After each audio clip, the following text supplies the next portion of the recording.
Good morning. आज motion equation का problem बताएंगे। पहले मोशन इक्वेशन को क्लियर करेंगे। इसमें हमारे मोशन में 3 टाइप का इक्वेशन है। उसमें हम लोग ये कंफ्यूज करते हैं कि रियल में मोशन इक्वेशन कौन सा उसमें। जनरली हम लोग तो सीधा हम लोग पढ़े हैं कि v बराबर u प्लस ए टी, एस बराबर U T plus half A T square और v square minus you square equal to 2s। लेकिन वहाँ पे ये जो हमारा इक्वेशन है ये एक इसका कंडीशन है कि यह यदि एक्सेलरेशन कांस्टेंट है यूनिफॉर्मली एक्सलेटेड मोशन के लिए यदि कंप्लीट ये पूछा जाए कि मोशन इक्वेशन क्या है, तो यदि उसमें सीधा इसका नाम ले रहा है तो गलत हो जाएगा, नहीं बोलना है इसको। तो फिर सवाल ये उठता है कि सर यदि वो नहीं बोलना है फिर आखिर मोशन इक्वेशन होगा क्या। उसी का चर्चा करेंगे, उस पर क्लियरेंस देंगे पूरी तरह से। देखो आगे मोशन इक्वेशन की बात कर रहे हैं। लास्ट में क्वेश्चन पिछले क्लास में वीडियो में मैंने क्वेश्चन देने की कोशिश की थी, फिर समय नहीं था, नहीं दे पाया था। और उस क्वेश्चन को डालेंगे इस वीडियो के अंत में। देखो यार, इस मोशन इक्वेशन की बात करते हैं। मोशन इक्वेशन गति के समीकरण।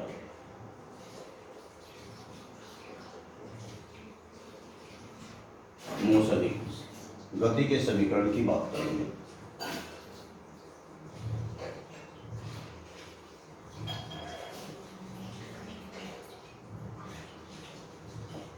देखना है वैसे हमारे पास जनरली हम लोग जो आज तक जानते आए हैं, तो पहला हमारा यहाँ पे देखिए हम लिखते हैं v बराबर u प्लस ए टी, v बराबर u प्लस ए टी। दूसरा हमारा है s equal to U T plus half A T square.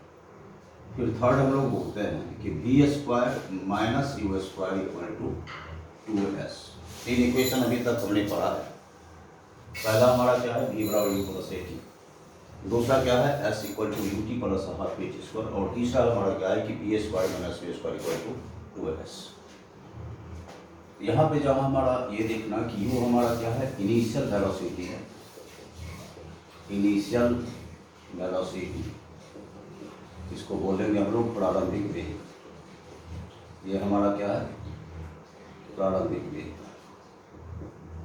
v हमारा है फाइनल वेलोसिटी, फाइनल वेलोसिटी ये हमारा है अंतिम वेग।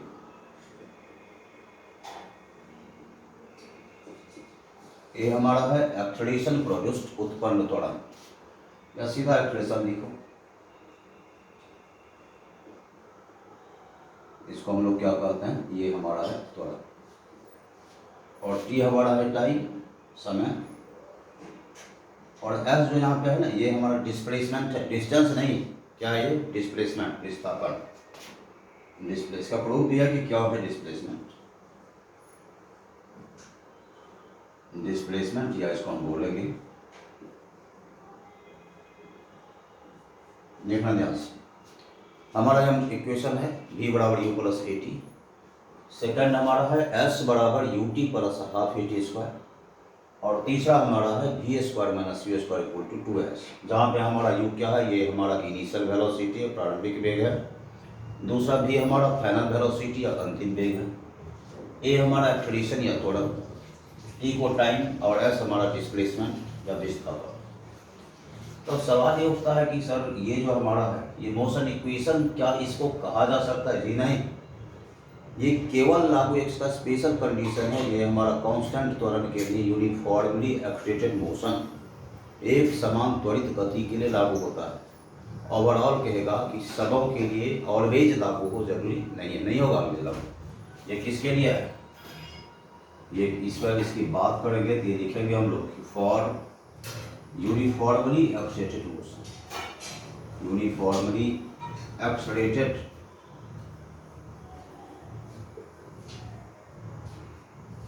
याद रखना इसको। ये हमारा यूनिफॉर्मली एक्सेलरेटेड मोशन के लिए है, ऑलवेज सही नहीं है। यदि मान लो कि जनरल यदि पता चले यूनिफॉर्म एक्सेलरेशन नहीं है तो ये इक्वेशन हमारा लागू नहीं होगा। इसीलिए इसको ओवरऑल यूनिवर्सली हम इसको मोशन इक्वेशन नहीं कह सकते। फिर बोलोगे कि सर किसको कह सकते हैं मोशन इक्वेशन, बता रहे हैं। ये हमारा है एक समान त्वरित गति के लिए, हिंदी इसकी है एक समान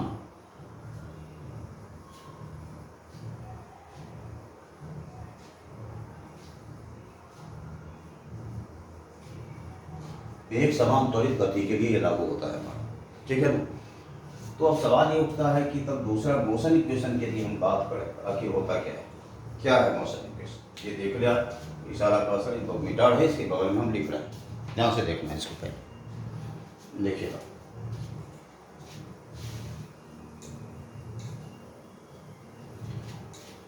ऑलवेज जो वैलिड है, हर हमेशा जो लागू होता है हमारा, हम यहाँ सीधा बोलेंगे वेलोसिटी हमारा ds बटा dt, rate of change of displacement, और ये हमारा ट्रेडिशन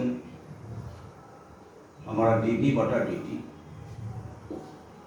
और एक और हमारा एक्सप्रेशन भी dv बटा ds।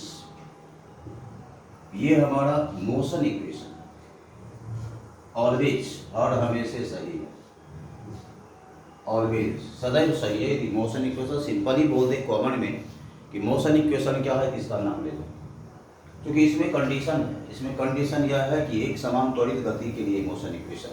यदि क्वेश्चन ऐसा आ जाए कि एक समान त्वरित गति के लिए यूनिफॉर्मली एक्सलेटेड मोशन के लिए हमारा मोशन इक्वेशन क्या है, यूनिफॉर्मली एक्सलेटेड मोशन, एक समान त्वरित गति का इक्वेशन क्या है, तभी बोल देंगे।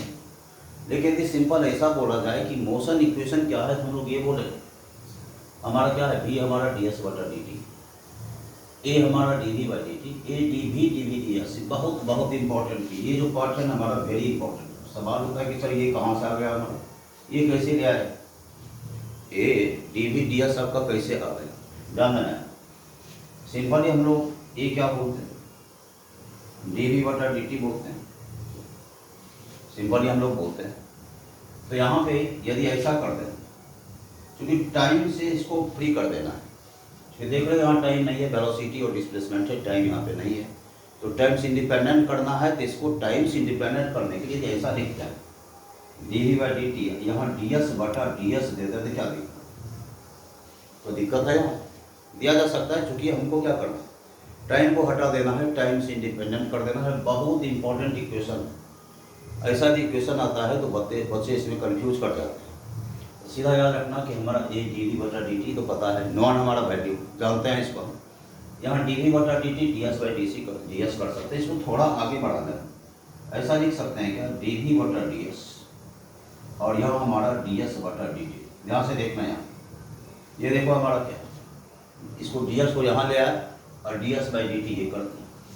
यहाँ देखो फिर हमारा dv बटा ds, ये क्लियर, और ds बाई dt किसका है, देखो ds बाई dt हमारा भी है, तो हमारा यहाँ ये बात क्या देखा था, क्या ये इक्वेशन हमारा बन गया। हमको टाइम इंडिपेंडेंट कर देना है इसको, जब टाइम इंडिपेंडेंट कर देंगे तो हमारा कुछ ऐसा इक्वेशन आ जाएगा। क्लियर हुआ, चलिए। ये हमारा मोशन इक्वेशन ऑलवेज सही है, हर हमेशा। यदि हम बार बार बोल रहे हैं कि यदि मोशन इक्वेशन की बात करें कि मोशन इक्वेशन क्या है, तो हम लोग क्या करेंगे, सीधा सा इसका वैल्यू ये देंगे। मोशन इक्वेशन की बात करेंगे तो सीधा सब ये दे देंगे। लेकिन यदि ये सवाल उठता है कि यूनिफॉर्मली एक्सलेटेड मोशन, एक समान त्वरित गति के लिए मोशन इक्वेशन क्या है, तब इसकी बात हम करेंगे। क्लियर है। और यदि सिंपल मोशन इक्वेशन की बात की जाएगी तब हमारा ये होगा। ये इसमें से ये पार्ट, ये जो हमारा है बहुत ज़्यादा इम्पोर्टेंट, बहुत ज़्यादा याद रखना। कहाँ से आया, तुमने जा रहे तो बोला कि इसको टाइम इंडिपेंडेंट कर देते हैं, समय से मुक्त कर देते हैं। तो dv बाई dt को क्या लिखा हमने, dv dt ds दे सकते हैं, कोई बुराई नहीं, कोई इसमें हर्जा भी नहीं है, हमारा कोई लॉस नहीं है, जो है वही है। इसको इधर आया dv by ds by dt, तो ds बाई dt को क्या कहते हैं हम लोग, वेलोसिटी बोलते हैं। यहाँ पे देखो velocity v dv by ds आ गया, और बढ़ाओ, क्लियर है हमारा। चलो चलिए इसको मिटा दें, चलिए।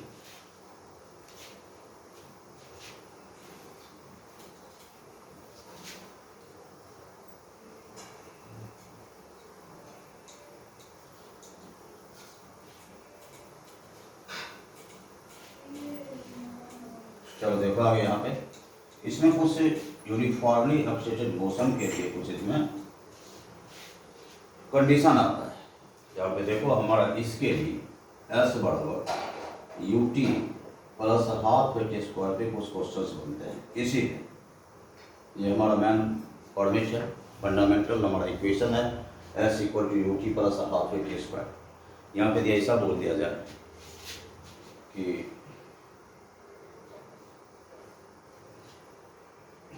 if a body starts from rest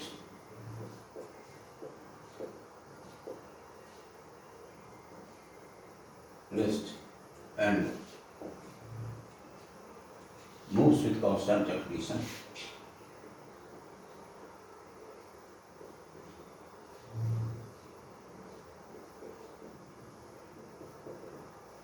then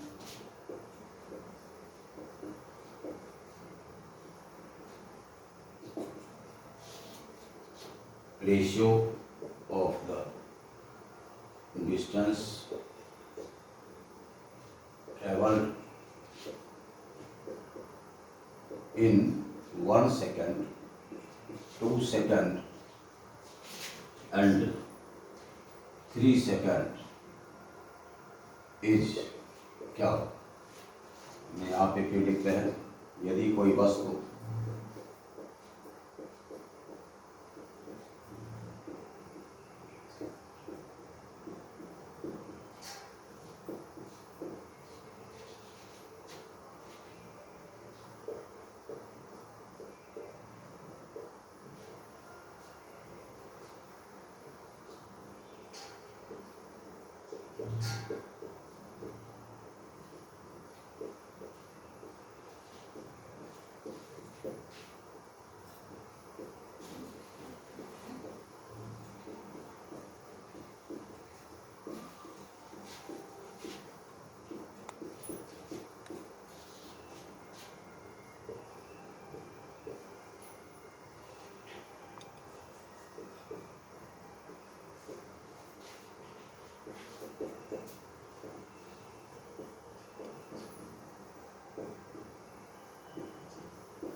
अब समझना है आप।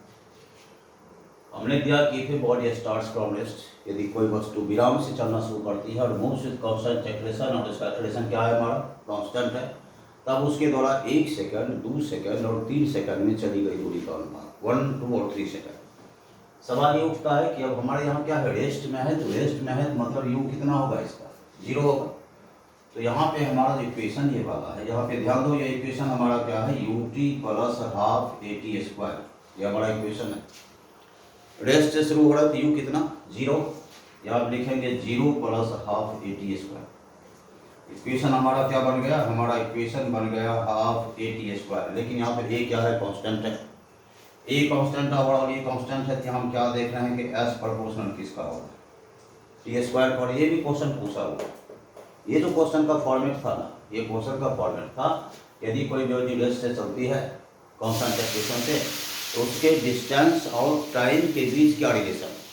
ध्यान दीजिए, टाइम और डिस्प्लेसमेंट जो उसका है, तो यह मैग्नीट्यूड में बार बार डिस्टेंस बोले, मैंने बार बार डिस्प्लेसमेंट, लेकिन यहाँ पिछले बोले कि मैग्नीट्यूड की बात कर रहा है। इसका जो क्वेश्चन था ना कि हमारा डिस्प्लेसमेंट और टाइम के बीच का रिलेशन, फिर से सुनना क्वेश्चन। हमने कहा ये तो डायरेक्ट क्वेश्चन है, पहले इसको हम कर देते हैं। बॉडी रेस्ट से चलना शुरू करती है, तो रेस्ट से चलना शुरू करते तो यू कितना? 0। यह हाफ at स्क्वायर, यह s बराबर हाफ at स्क्वायर, इसका इक्वेशन आ गया।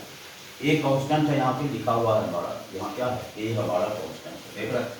ये कांस्टेंट है, दिया हमारा कांस्टेंट s और t के बीच रिलेशन क्या हो गया? s proportional t square. अब 1 सेकंड की बात है, यहाँ हमारा है t1 is to 2t, t2 और ये t3, इसका हमारा रेशियो निकाला। एक रखो यार, टी स्क्वायर क्या हो गया? 1 हो गया।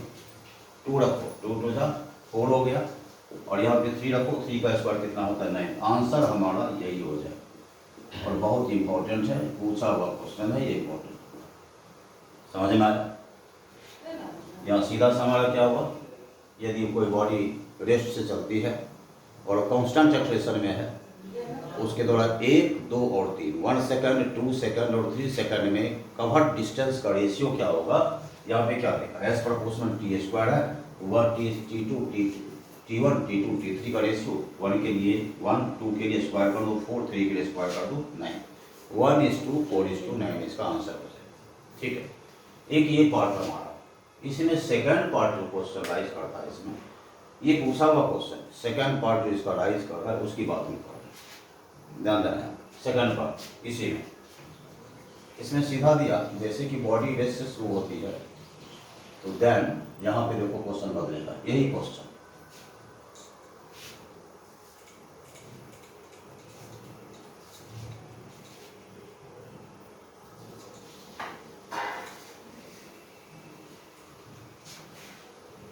तो यही क्वेश्चन है, if a body starts from rest and moves with constant expression, then the relation, then the displacement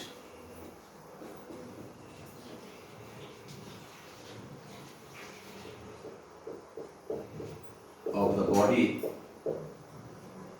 varies with time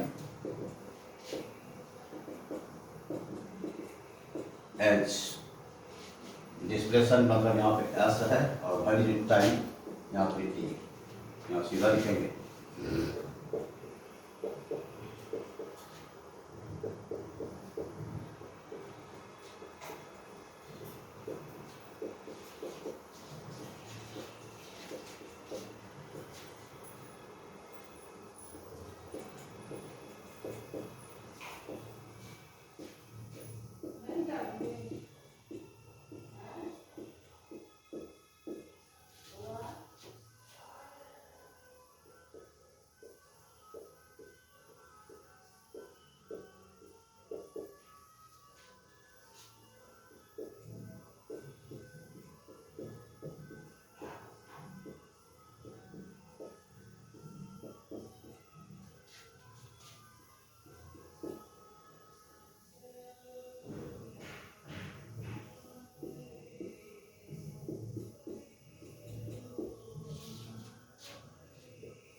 के साथ परिवर्तित होता है।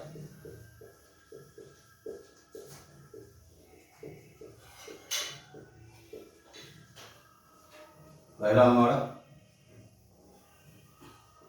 एस प्रोपोर्शनल टी स्क्वायर, दूसरा हमारा है एस टी पर हाफ, और तीसरा हमारा है एस टी पर 3/2, और चौथा हमारा है नन ऑफ दिस, इनमें से कोई नहीं, नन ऑफ दिस। ध्यान देना है। यहाँ पे सवाल हमारा क्या है कि यदि कोई वस्तु विराम से शुरू होकर नियत त्वरण से चलती है तब वस्तु का विस्थापन समय के साथ परिवर्तित होता है। कैसे? If a body starts from rest and moves with constant acceleration then the displacement S of the body vary with time, समय के साथ उसका कैसा होता है परिवर्तन। अभी जस्ट हम बताया था कि यू टी प्लस क्या होता है, हाफ ए टी स्क्वायर होता है। ये तो रेस्ट से चलती है ना, रेस्ट चलती है तो यू कितना 0, एस का वैल्यू क्या होगा, ये हमारा हाफ ए टी स्क्वायर। तो ये हमारा कांस्टेंट है, एस प्रोपोर्शनल किसका, टी स्क्वायर का। यहाँ पर क्या देखा कि टी स्क्वायर का है, तो हमारा ये ऑप्शन यहाँ पे हो जाएगा। ये भी क्वेश्चन पूछा हुआ, ये भी इंपॉर्टेंट क्वेश्चन है, वेरी इंपॉर्टेंट। क्लियर? तो दो ढंग का क्वेश्चन हुआ, ये कर दिया। एक क्वेश्चन हुआ हमारा कि 1 सेकंड, 2 सेकंड और 3 सेकंड में चली गई दूरी का रेशियो 1:4:9 हुआ, क्योंकि S proportional T square. Direct question दिया था कि डिस्प्लेसमेंट टाइम के साथ कैसे वैरी करता है, उसका डिस्प्लेसमेंट का टाइम के साथ रिश्ता क्या है, रिलेशन क्या है, ये हमारा रिलेशन। एक ये भी पैटर्न है, क्लियर है।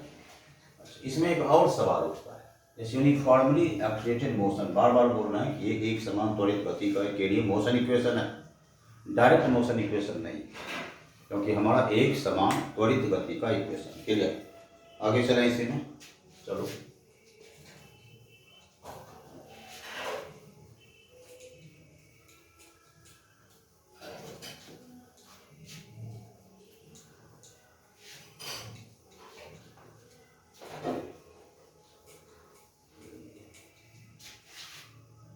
अब एक और है कि distance covered by body in nth second. यहाँ लिखेंगे एक पार्ट, यहाँ पे डिस्टेंस कवर्ड बाय बॉडी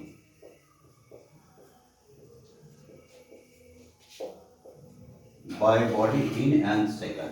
तो इसके पहले मैंने इसका सिंपल सा बताया था, विदाउट फॉर्मूला बताया। इन nth सेकंड लिखते हैं किसी वस्तु के द्वारा nवें सेकंड में चली गई दूरी, किसी वस्तु के द्वारा nवें सेकंड में चली गई दूरी, nवें सेकंड में चली गई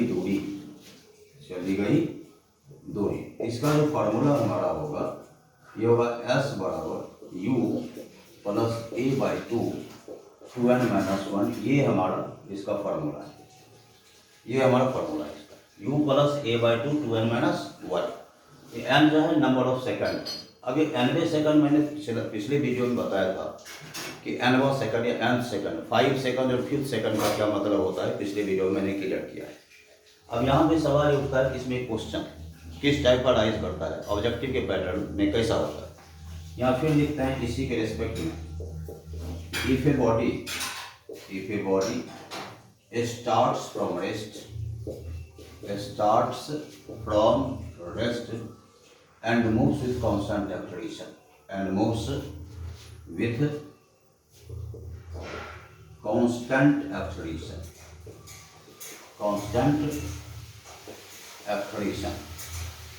then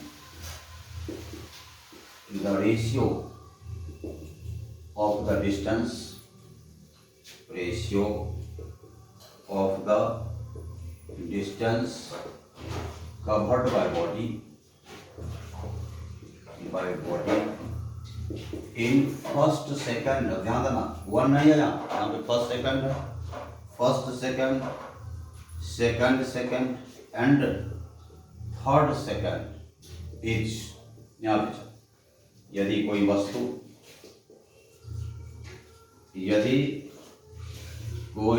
वस्तु विराम से शुरू होकर के यदि कोई वस्तु विराम से शुरू होकर नियत त्वरण से चलती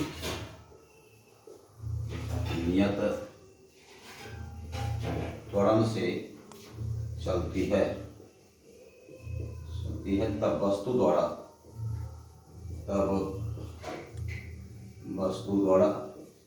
फर्स्ट सेकंड माने पहला लिखना, यहाँ मतलब फर्स्ट होता है, दूसरा ये सेकंड होता है तथा तीसरे मतलब थर्ड सेकंड में चली गई दूरी का अनुपात,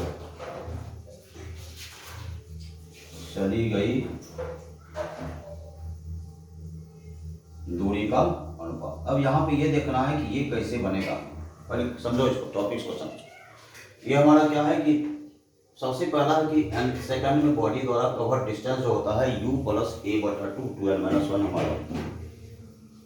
यदि कोई वस्तु रेस से चल करके कांस्टेंट एक्सेलरेशन से चलना शुरू करती है तो उसके द्वारा फर्स्ट सेकंड और थर्ड सेकंड, उसमें क्या था 1 2 और 3 था, यहाँ क्या है पहला दूसरा और तीसरे सेकंड में चली गई दूरी का अनुपात। सीधी सी बात, यहाँ पे nth सेकंड का फॉर्मूला लगाएंगे, बॉडी रेस्ट से शुरू होती है तो इसका मान कितना हो जाएगा, 0 हो जाएगा।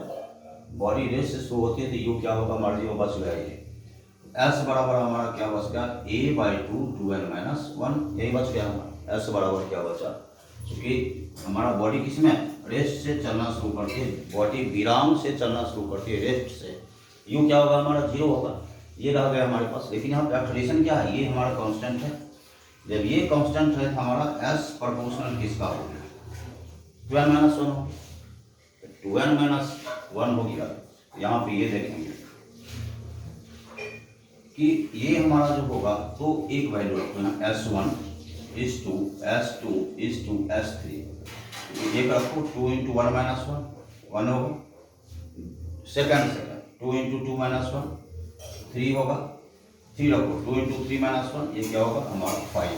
1 is to 3 is to 5 इसका आंसर। उसका क्या था 1 is to 4 is to 9। उसमें एक चीज सुधार दो तुम लोग, पहले इसके ठीक पहले बारे में हमने लिख दिया था शायद T1 is to T2 is to T3, नहीं ये मत लिखना, उसमें पहले बारे में लिख दो S1 is to S2 is to S3।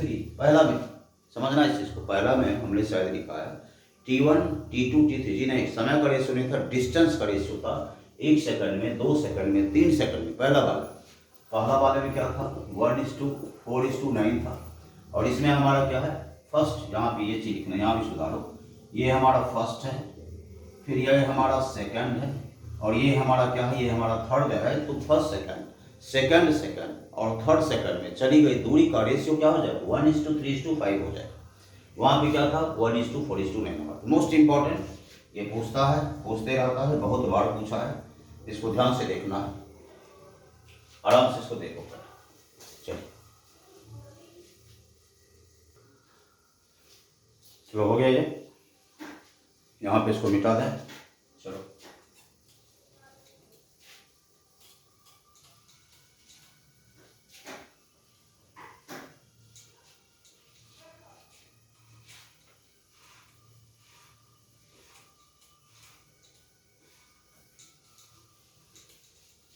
Next इसमें हम अगली बात करेंगे।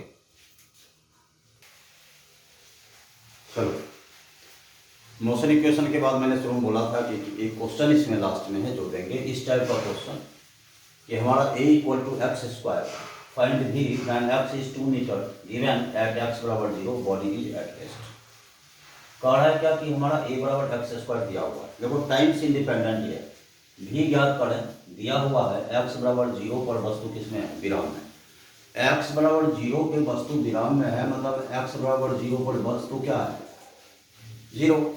x बराबर 0 तो भी 0। पहले हम इसकी बात कर रहे हैं। अभी देखो a बराबर हमारा क्या दिया हुआ है, a बराबर हमारा दिया हुआ है एक्स स्क्वायर। जस्ट अभी एक फॉर्मूला मैंने बताया था, हमने भी बोला था तुमको कि a बराबर डी बटा डी एस, और यहाँ पे v लिखा था क्या, अभी जस्ट बताया है, वही लागू होगा क्योंकि टाइम यहाँ पे नहीं। जब हमने बोला था जब टाइम थोड़ा स्पेशल टाइप का फॉर्मूला है, बहुत इंपॉर्टेंट फॉर्मूला है, ये बहुत इंपॉर्टेंट है, यहाँ इम्प्लीमेंट करने में बच्चों को दिक्कत होगी। तो हमने कहा कि ये हमारा डिस्प्लेसमेंट और एक्सलेशन के बीच का हमारा संबंध है, एक्सलेशन और डिस्प्लेसमेंट के बीच का ये सवाल है, उसके रिलेशन पर आधारित सवाल है। तो ऐसे में ये लगेगा, यहाँ पे ये देखना हमको है, तो हम इसको क्या लिख सकते हैं, ए को लिख सकते हैं डी डी बटा, यहाँ डी एस ना दे करके चूंकि डिस्प्लेसमेंट एक्स के टर्म में है, विस्थापन किस टर्म में, विस्थापन हमारा एक्स के टर्म में है, तो डी बटा डी एक्स लिखेंगे। यहाँ पे क्या लिखेंगे, डी बटा डी एक्स बराबर क्या, एक्स स्क्वायर। यहाँ लिख दो डी डी बराबर क्या होगा, एक्स स्क्वायर डी एक्स होगा। इंटीग्रेट कर दो, यहाँ पे क्या होगा हमारा वी स्क्वायर बटा 2 हो जाएगा, ये क्या होगा एक्स क्यूब बटा 3 प्लस सी हो जाएगा। ये हमारा इक्वेशन है। अब हम कहाँ चलेंगे, कंडीशन पे चलो। कंडीशन क्या है कि एक्स इक्वल टू 0 पे भी हमारा क्या है, 0 है, एक्स 0 है तो डी भी 0 है। इस कंडीशन पे चलो, एक्स 0 तो भी क्या 0 डालो, यहाँ पे डालो भी का वैल्यू 0 लिखो, तो 0 बराबर यहाँ एक्स 0 है तो 0 प्लस सी, तो सी का मान क्या होगा, सी का मान हमारा 0 आ गया।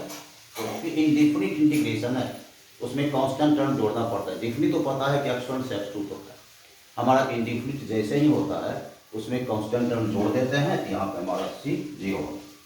अच्छा, इस प्रकार देखो c 0 है, तो देयरफॉर हमारा क्या होगा कि v स्क्वायर बटा 2 बराबर क्या हो जाएगा, एक्स क्यूब बटा 3 हो जाएगा। देखो यहाँ c हमारा 0 है, तो जैसे ये इक्वेशन का फॉर्मेट क्या हो जाएगा, इसका फॉर्मेट हो जाएगा v square by 2 equal to X cube बटा 3। अब एक का होगा, अब हमारा यहाँ वेलोसिटी निकालना है, वी स्क्वायर बाई 2 करो, एक्स क्या है हमारे यहाँ पे 2 मीटर है, ध्यान देना। यहाँ पे क्या लिखेंगे 2 क्यूब बटा 3 लिखो, यहाँ पे क्या हो जाएगा हमारा एक का, यहाँ से हम वी स्क्वायर लिखते हैं, तो 2 इधर लेके जाओ, यहाँ पे क्या होगा 2 4 बटा 3 हो जाएगा। यहाँ से हम v निकालेंगे, v हमारा क्या होगा 2 का स्क्वायर, यहाँ पे 2 स्क्वायर आएगा अब बटा √3 होगा, ये हमारा एक का होगा। इसको रूट में रखो, ये हमारा 2 पर 4 बटा 3 आएगा, इसका हमारा प्लस माइनस 4 बटा √3, दोनों आंसर हमारा 4 बटा प्लस 4 बटा √3 और माइनस 4 बटा √3 दोनों इसका आंसर होगा। कितना मीटर पर सेकंड इसका वेलोसिटी होगा। ऐसे इकलौता क्वेश्चन है, अलग हट के क्वेश्चन है थोड़ा, एक बार फिर देखना। a बराबर एक्स स्क्वायर दिया हुआ है, तो वेलोसिटी निकालना है, जब x क्या है 2 मीटर हो, देखने दिया हुआ है x बराबर 0 पे बॉडी किसमें है, x बराबर 0 पे बॉडी रेस्ट में, मतलब x 0 है तो v भी 0 है। यहाँ पे ये देखना है कि एक्सलेशन का डिस्प्लेसमेंट के साथ रिलेशन यहाँ पे दिया हुआ है, x और डिस्प्लेसमेंट की बात आ रही है। तो ऐसे क्वेश्चन की ज़्यादा हम एक्सलेशन की बात करते हैं, a बराबर हमारा dv बटा dt होता है, लेकिन यहाँ एक्सलेशन और डिस्प्लेसमेंट की बात आ रही है, तो a बराबर dv by ds into v, जैसे ये वाला भी बताया था, इसको बताया भी था कि कैसे आया है, जब हमारा टाइम इंडिपेंडेंट हो, जब एक्सलेशन टाइम से स्वतंत्र हो, वैसी रिलेशन में, वैसी स्थिति में हम लोग इस फॉर्मूला को यूज करते हैं। यहाँ पे देखो a बराबर एक्स स्क्वायर है, a को क्या लिख सकते हैं v dv बटा dx X square, v dv cross multiplication हुआ, इंटीग्रेट कर दो, इंटीग्रेट कर देंगे तो V square by two X two by three plus से इंडेफिनिट है, डेफिनिट इंटीग्रेशन नहीं है तो डेफिनिट नहीं है तो क्या हो जाएगा यहाँ पे हमारा x two by three plus c हो जाएगा। अब ये चीज़ देखना कंडीशन का दिया हुआ है क्या, यहाँ पे एक्स जीरो है, बॉडी किस में है रेस्ट में है, एक्स जीरो भी जीरो, यहाँ जीरो दो यहाँ जीरो दो, तो जीरो बराबर जीरो प्लस सी, सी का मान कितना आ गया, ये हमारा सी का मान यहाँ पे जीरो आ गया। क्लियर। अब इसको वैल्यू को यहाँ पुट कर दो, यहाँ पुट किया तो हमारा इक्वेशन क्या होगा V square by two equal to X cube by three. अब यहाँ निकालो वी स्क्वायर बाई टू, एक्स का मान कितना है टू है, तो two cube by three V square, इधर लेके जाओ इसको टू फोर बाई थ्री, भी निकाला टू फोर बाई थ्री, तो इसका four by root three plus minus दोनों में आएगा, आंसर इसका प्लस फोर बटा रूट थ्री और हमारा माइनस फोर बटा रूट थ्री हमारा यहाँ पे दोनों आएगा। ठीक है, तो ये क्वेश्चन एक स्पेशल क्वेश्चन था, इसमें थोड़ा हट कर लीक से हट के क्वेश्चन है।